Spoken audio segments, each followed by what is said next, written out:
안녕하세요. 명장초대석 박공원입니다. 오늘은 정말 귀한 손님을 모시고 사실 우리가 명장초대석을 진행할까 합니다. 독일 같은 데의 재활치료라든가 그 다음에 뭐 교육이라든가 그 다음에 이적이라든가 이런 거를 할 때 이분이 거의 독일 일은 다 보셨어요. 미노스포츠 대표 마쿠스 한 대표님을 모시고 좀 여러 가지 이야기를 나눠볼까 합니다. 자, 안녕하세요. 네, 안녕하세요. 반갑습니다. 미노스포츠 마쿠스 한이라고 합니다.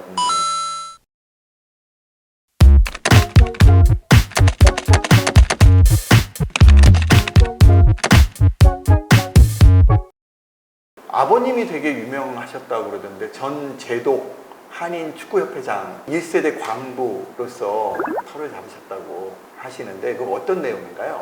영화 국제시장 있잖아요. 어떻게 보면 바로 그 스토리입니다. 60년도 후반에 독일 가셔가지고 아버지는 광부, 어머님은 간호사로 이렇게 가시고 두 분 만나셔서 만난 결과는 이제 접니다. 그리고 이제 아버지가 이제 좀 한인의 활동을 많이 하셔가지고 70년도, 80년도에 사실 영국, 스페인보다 제일 강 리그가 이제 분데스리가였잖아요. 그렇죠. 독일 분데스리가 유명. 그래가지고 뭐 그때 당시 축구인들이 독일 나오셔서 이제 공부하러 좀 많이 나오셨는데 그런 분들 나오시면 호텔 안 가시고 저희 집에 많이 오셨었어요. 프로리그가 그때 없어가지고 뭐 좀 경제적인 어려움도 있고 하고 에이전트라는 뭐 직업이 없었기 때문에 한인회에서는 좀 나라의 사랑 그리고 축구를 모두 다 이제 좋아하셔가지고 봉사 활동을 하시면서 재워주고 차로 뭐 분데스리가 팀들 훈련 경기들 이제 찾아가면서 같이 보고 그리고 아무래도 이제 뭐 부모님보다 독일어는 제가 잘 하니까 따라다니면서 그때는 이제 감독님보다 삼촌 이렇게 하면서 이렇게 따라다녔죠.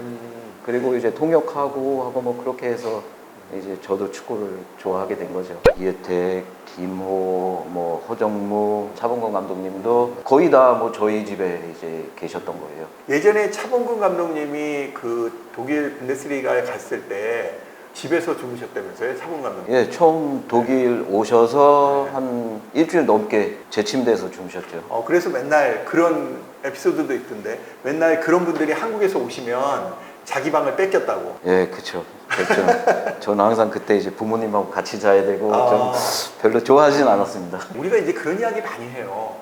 야, 차범 감독님이 정말 유명할까? 그 예전에 독일에서. 그런데 사실은 조금 상상이 안 가고 그 다음에 이제 손흥민 선수하고 많이 비교를 많이 하더라고요. 어땠나요? 옛날에 그 어렸을 때의 기억, 그런 기억이 나요? 이제 성공하신 다음에 이제 기억이 좀 많이 있는데 언론에서 그런 얘기가 나왔었어요. 차범이 한국 국적 아니고 독일 국적이 갖고 있었으면은 독일 대표팀까지 했을 거다라는 이제 얘기가 나왔었어요. 그럴 정도로 되게 유명했었나요? 네.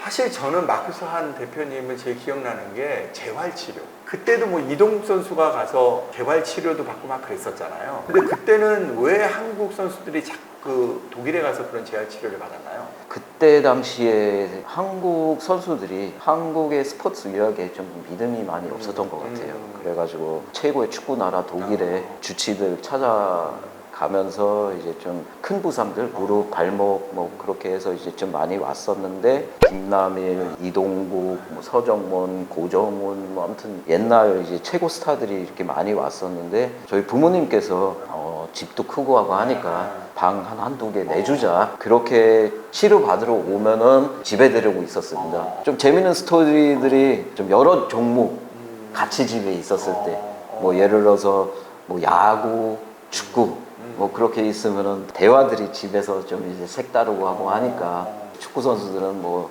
야구 선수한테 아유 뭐 야구는 스포츠도 아니다. 그럼 야구 선수는 아이 뭔 소리냐 하고 아무튼 뭐 좀 재밌었습니다. 아니 어머님도 이 간호사로 해서 가셨기 때문에 그런 걸 되게 옆에서 많이 케어를 해주셨다고 얘기하시던데. 네, 피 굵지 않게 그 본인들이 직접 넣어야 되는 주사들이 있어요.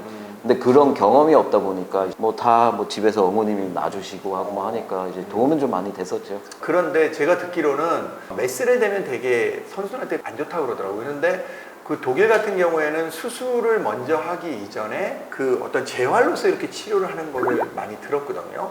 그러니까 그 방법에 좀 차이점이 있었나요? 일단 그 중요성 자체에 좀 50대 50을 두더라고요. 독일 같은 경우에. 여기서는 그때 당시까지는 수술의 100% 그리고 독일은 그때 수술 전 재활 중요성, 수술 후 재활 중요성도 이제 굉장히 크게 두었었어요. 그래가지고 오면은 선수들이 이거는 이해 못할 정도로 왜 이렇게 하지? 근데 이제 믿고 왔으니까 이렇게 하니까 이제 되는 거예요. 한국에서 특히 이제 전방 십자인대 같은 경우에는 너는 미안하지만은 선수 생활은 앞으로 힘들겠다라는 소리 듣고 온 선수들도 많았었어요. 근데 치료받고 몇 년 동안 더 이제 잘 해서 뭐 은퇴까지 그런 케이스들 많았었습니다. 이제부터는 우리 마쿠스 한 대표 이야기를 좀 해볼까 합니다. 아니 지금 현재 독일에서 살고 계시죠? 독일 집은 쾰른, 한국은 일산에 삽니다. 그다음에 미노 스포츠라는 게 아들 이름이 미노라 그러면서요. 예, 한민호라고 하는데 그래서 이제 미노 스포츠다. 민호 스포츠가 됐습니다. 예. 어떤 일을 하고 계신가요? 쉽게 말하자면은 이제 축구 에이전시 지금 운영을 하고 있는데 저희 회사 슬로건이 Bridge between Asia and Europe. 아시아와 유럽의 다리. 그거는 이제 뭐 당연히 선수 이적, 그러니까 매치메이킹, 뭐 전지훈련, 공부, 교류, 벤치마킹 뭐 그런 쪽 좀 사실 이제 다리를 많이 놔줬었어요. 세 개 포인트 좀 이제 크게 두고 계속 운영하고 있습니다. 아니 그러면 독일 유스 시스템에 대해서 이야기를 하자라고 했는데 유스 시스템에 잘 돼 있기 때문에 또 이적료라든가 연봉이라는 게 다른 나라에 비해서 되게 싸다고 얘기를 하거든요. 그 유스 출신들이 다 올라오기 때문에 그 어떤가요? 지금 한국하고 유스가 어떻게 다르다고 생각하세요? 저는 사실 이제 지도면에서는 크게 차이 있다고 보진 않아요. 지도하는 면. 그 차이점이 뭐냐면은 리그 스트럭처. 유스 선수들도 매주마다 강팀들 만나요. 오늘은 브루세 도트문트, 다음 주는 샬케, 그 다음 주는 바이엘 레버쿠젠. 근데 여기서는 중간중간 좀 이제 타이트한 경기 있다가 그 다음 주 경기는 뭐 한 10대 빵 되는 그런 경기 하는 것보다 훈련이 나요. 좀 지기도 하고 좀 어려운 경기를 해야 내 단점이 어디 있는지 이제 알 수가 있잖아요. 그리고 그걸 보고 이거는 70% 80%로 해도 이긴다. 그런 경기보다 이거는 내가 110% 120% 해야지만 이길 수 있다라는 그런 경기를 계속 꾸준히 해야지만 이제 올라가잖아요. 그런 거는 좀 여기 너무 많이 없습니다. 사실 제가 독일 유스 시스템을 보면서 가장 인상 깊었던 게 뭐였냐면 어느 팀인지 기억이 잘 안 나는데 그 팀에 갔더니 학생들을 공부를 관리해주는 선생님이 계시더라고요.